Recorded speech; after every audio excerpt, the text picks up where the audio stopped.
কবি মিনারাপা সরকার, উনি পালাগানো গান, ভাবগানো গান সহ অন্যান্য গান গান। ঝিনাইদহ সহ বাংলাদেশের দক্ষিণ পশ্চিমাঞ্চলে ওনার সুখ্যাতি অনেক। আমরা আমরা আজ কাজ করতে এসেছি ভাবগানের উপর, যে গানটি বাংলার থেকে হারিয়ে যাচ্ছে। এখানে সেই মিনারাপা ভাবগানের পালা পরিবেশন করলেন। এখানে হাজার হাজার লোক।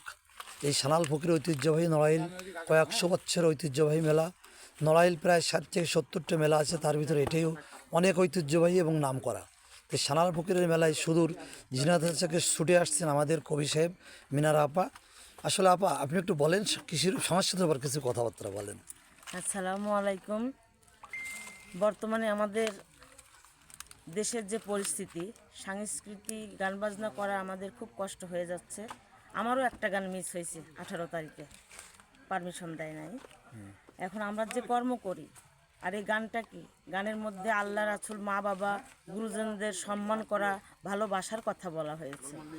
এই গান বাজনা যদি না থাকে, মানুষের প্রতি কোনো মহাব্বত থাকবে না, কোনো ভালোবাসা থাকবে না।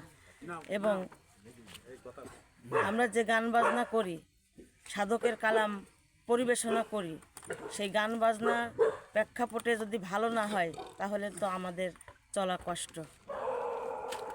ধন্যবাদ আপা।